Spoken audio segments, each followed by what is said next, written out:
होता है, बूढ़ा आदमी जिंदगी जैसी होती है उसके लिए राजी हो जाता है। बूढ़ा आदमी कहता है सब भाग्य, जवान आदमी कहता है भाग्य हमारे श्रम के अतिरिक्त और कुछ भी नहीं। बूढ़ा आदमी कहता है जो भी कर रहा है भगवान कर रहा है। जवान आदमी कहता है जो भी हम करेंगे भगवान का आशीर्वाद उसे उपलब्ध होगा। जवान आदमी एक संघर्ष और बूढ़ा आदमी एक संतोष, एक सेटिस्फैक्शन। अगर गुलामी आ जाए तो उससे भी संतोष कर लेंगे, गरीबी आ जाए उससे भी संतोष कर लेंगे, जो भी हो जाए उससे हम संतुष्ट हो जाएंगे। संतुष्ट अगर हमने होने की आदत नहीं बदली तो इस मुल्क को भविष्य में और भी महाअंधकार देखने के क्षण आ सकते हैं। मैं अभी बंगाल में था तो बंगाल में जो मुझे दिखाई पड़ा, चाहता हूं पूरे मुल्क के एक एक युवक को कह दूं कि वो गुलामी को निमंत्रण है और बंगाल राजी हो जाएगा। बंगाल में 10-25 आदमी अगर एक सड़क पर एक पुलिस वाले की हत्या कर रहे हैं तो पूरे लोग अपने दरवाजे बंद करके बैठ रहेंगे। वे भीतर बैठ के इस बात की निंदा करेंगे कि बहुत बुरा हो रहा है, लेकिन उस बुरे के खिलाफ लड़ने बाहर नहीं निकलेंगे।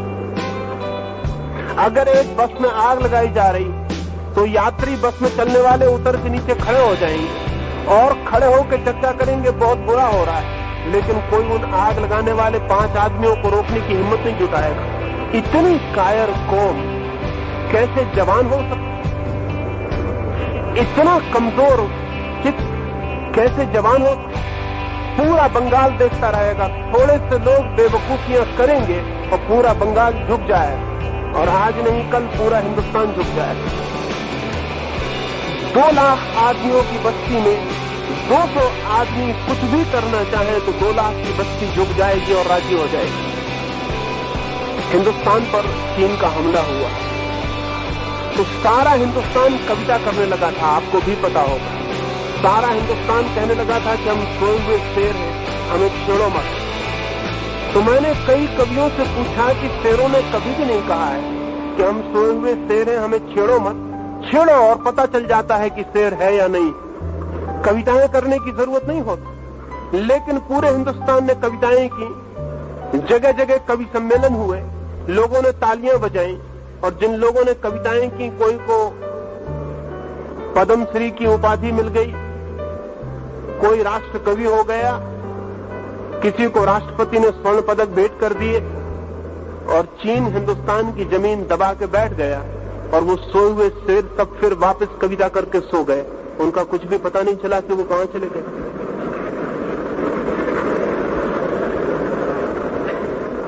लाखों मील की जमीन ने चीन ने कब्जा कर लिया तो हिंदुस्तान के नेताओं ने बाद में कहना शुरू किया कि वो जमीन बेकार थी, वो जमीन किसी काम की ही न थी, उसमें घास भी पैदा नहीं होता था। अगर वो जमीन बेकार थी तो फिर जवानों को लड़ाना बेकार था, पहले ही जमीन छोड़ देनी थी। और अगर जमीन पर घास भी नहीं उगती थी तो उसके लिए लड़ने की कोई जरूरत नहीं थी। तो मैं उन नेताओं से कहता हूं कि अभी भी देश में जितनी जमीन और बेकार हो उसे चुपचाप दूसरों को दे देना चाहिए ताकि कोई झंझट ना हो, कोई झगड़ा ना हो। ये जो हमारा चित्त है, इस चित्त को मैं बूढ़ा, ओल्ड माइंड, बूढ़ा चित्त कहता हूँ। ये बूढ़ा चित्त हर चीज में संतोष खोज लेता है। इस बूढ़े चित्त को तोड़ना पड़ेगा, अतीत की तरफ देखना बंद करना पड़ेगा, भविष्य की योजना बनानी होगी, संतोष छोड़ना पड़ेगा। एक निर्माण की असंतोषकारी ज्वाला चाहिए, एक सृजन की आग चाहिए और वो आग तभी होती है जब हम हर कुछ के लिए राजी नहीं हो जाते, जब हम दुख को मिटाने का संकल्प करते हैं, अज्ञान को मिटाने का संकल्प करते हैं, जब हम बीमारी को तोड़ने का संकल्प करते हैं, जब हम दीनता, दरिद्रता और दासता को मिटाने की कसम खाते हैं, तब भविष्य निर्मित होना शुरू होता है। एक छोटी सी कहानी और अपनी बात में पूरी करूंगा। मैंने सुना है जापान में एक छोटे से राज्य पर हमला हो गया, बहुत छोटा राज्य और बड़े राज्य ने हमला किया। उसका सेनापति घबरा गया और उसने अपने सम्राट को जाकर कहा कि मैं लड़ने पर नहीं जा सकूंगा, सेनाएं कम है, साधन कम है, हार निश्चित, इसलिए व्यर्थ अपने सैनिकों को कटवाने की कोई जरूरत नहीं है, हार स्वीकार कर ले। उस सम्राट ने कहा कि मैं तुम्हें समझता था कि तुम एक बहादुर आदमी हो, जवान हो, तुम इतने बूढ़े साबित हुए।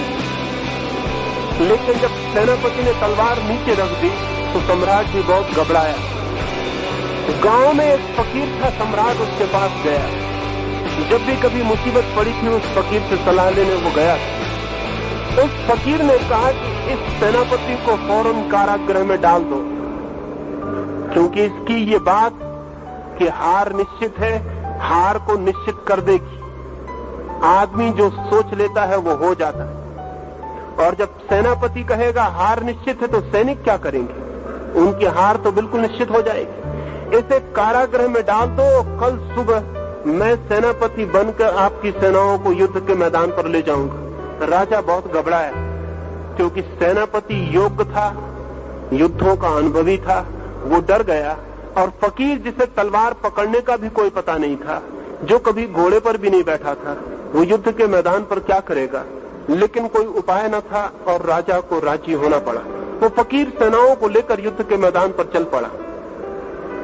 राज्य की सीमा पर नदी को पार करने के पहले उस पार दुश्मन के पड़ाव थे। उस सेनापति ने मंदिर के निकट रुककर अपने सिपाहियों को कहा कि मैं जरा मंदिर के देवता को पूछ लूं कि हमारी हार होगी कि जीत। उन सैनिकों ने कहा देवता कैसे बताएगा और देवता की भाषा हम कैसे समझेंगे? उस फकीर ने कहा भाषा समझने का उपाय मेरे पास। उसने खींचे से चमकता हुआ सोने का रुपया निकाला, आकाश की तरफ फेंका और मंदिर के देवता से कहा कि अगर हमारी जीत होती हो तो सिक्का सीधा गिरे और अगर हार होती हो तो उल्टा गिरे। सैनिकों की सांसें रुक गईं। जीवन मरण का सवाल था। वो रुपया नीचे गिरा, वो सीधा गिरा। उस फकीर ने कहा तुम फिक्र छोड़ दो, हार का अब कोई उपाय नहीं। हम हारना भी चाहें तो अब हार नहीं सकते। परमात्मा साथ है। सिक्के को खींचे में रखते हुए युद्ध में कूद पड़े।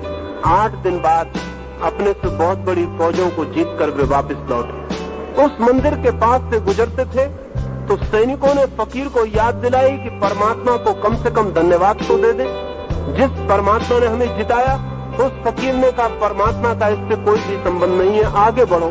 उन सैनिकों ने कहा आप भूल गए मालूम होता, युद्ध की विजय के नशे में मालूम होता है धन्यवाद का भी ख्याल नहीं। तो उस फकीर ने कहा तुम पूछते ही हो तो मैं तुम्हें राज बता देता हूँ। उसने रुपया निकाल कर दे दिया।